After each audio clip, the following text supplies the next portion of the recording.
एक बार दो साधु थे। जो पहले साधु थे वो होर्डर थे, यानी कि वो थोड़ा सा पैसा इकट्ठा करने में विश्वास करते थे, चीज़ों को इकट्ठा करने में विश्वास करते थे।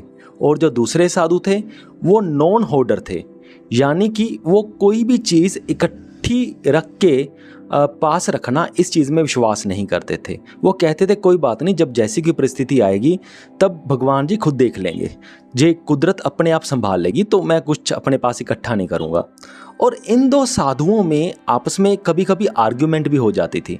पहला साधु था जो वो कहते थे नहीं भी, हमें कुछ ना कुछ तो इकट्ठा करके रखना चाहिए, जब कोई इमरजेंसी वाली सिचुएशन आएगी तो चीज़ें काम आती हैं।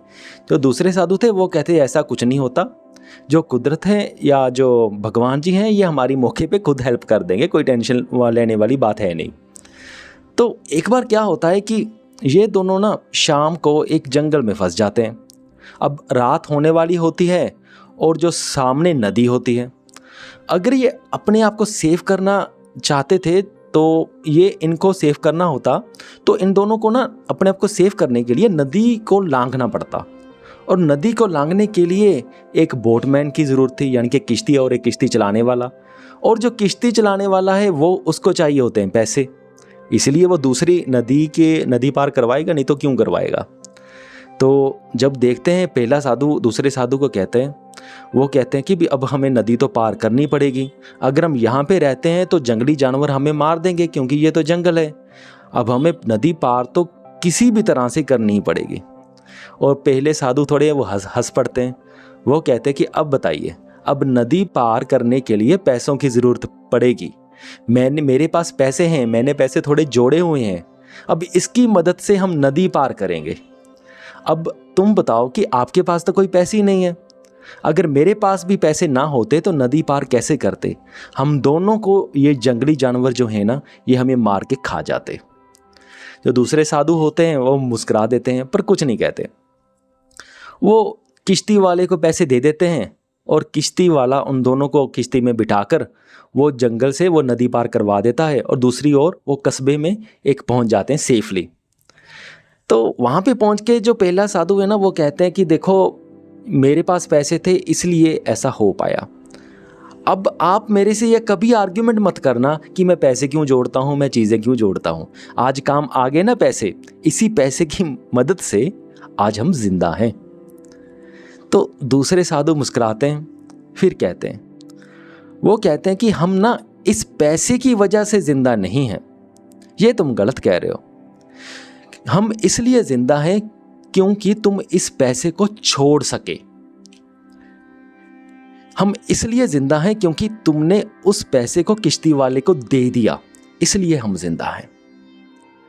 तो यहां पे कहानी खत्म होती है, लेकिन मुझे पक्का पता है कि अभी भी आप थोड़े कंफ्यूज हो रहे होंगे कि कहानी की कोई बात तो बनी नहीं। कहानी की बात बनी है पर ज़रा थोड़ा गहराई से सोचना पड़ता है। अब देखिए कि बहुत बार ऐसा होता है कि हम पैसे कमाते बहुत है, लेकिन हम पैसों को इतना पकड़ के रखते हैं कि वही पैसा हमारी ज़िंदगी खराब कर देता है। एक एग्जाम्पल बताता हूँ, एक रियल लाइफ बिल्कुल प्रैक्टिकल एग्जाम्पल एक बार दो बंदे थे, वो दोनों बंदे मर्डर के केस में फंस गए। ना पहले वाले बंदे ने मर्डर किया था ना दूसरे वाले बंदे ने मर्डर किया था, पर दोनों अनफॉर्चुनेटली इस केस में फंस गए। अब दोनों के पास अच्छे खासे पैसे भी थे। जो पहले वाला बंदा था उसने एक लॉयर हायर किया और उसने 5 लाख रुपए फीस दी। और जो दूसरा बंदा था उसने एक सोचा कि जो इसके पास प्रूफ है वही मेरे पास प्रूफ है, ना इसने मर्डर किया है ना मैंने मर्डर किया है, तो मैं 5 लाख क्यों भरूं, मैं कोई सस्ता लॉयर कर लेता हूं। तो उसने 1 लाख रुपए वाला लॉयर हायर कर लिया। उसने कहा भी सारा कुछ सेम तो है, क्या ही फर्क पड़ता है। और फिर केस चला और जो 5 लाख वाला लॉयर था वो बहुत ही अच्छा था, तो जो 1 लाख वाला लॉयर था वो उसका इतना एक्सपीरियंस था नहीं। तो केस का बड़ा हैरानीजनक रिजल्ट आया कि जो जिसने 5 लाख वाला लॉयर करवाया था वो केस से बरी हो गया, वो फ्री हो गया, और जो दूसरा था वो केस में फंस गया और उसको जेल हो गई और उसकी नौकरी भी चली गई। अब देखो इन दोनों के पास पैसे अच्छे थे, दोनों अच्छे एम्प्लॉयज़ थे, दोनों के पास अच्छी सैलरी आती थी। लेकिन दूसरे बंदे ने क्या सोचा कि मैं 5 लाख क्यों लगाऊं, मैं अपने पैसे बचा लेता हूं। यानी कि वो मुसीबत में है लेकिन वो अब भी अपने पैसे बचाने की सोच रहा है, और उसने पैसे बचाने के चक्कर में अपनी जॉब भी गंवा दी और अपनी ज़िंदगी भी ख़राब कर ली। ये चीज़ होती है। अब इसको उसी कहानी से रिलेट कीजिए जो मैंने साधु वाली सुनाई थी।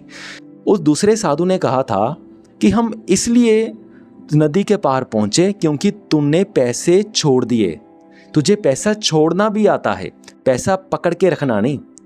जिसको पैसा छोड़ना नहीं आता तो ये समझ लेना उसको अभी ज़िंदगी जीनी नहीं आती।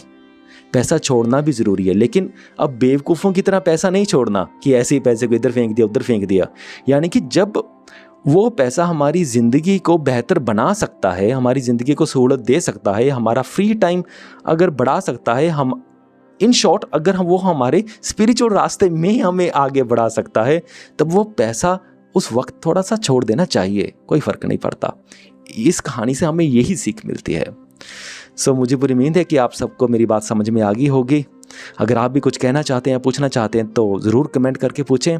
इस वीडियो को यहाँ तक देखने के लिए आपका बहुत बहुत धन्यवाद।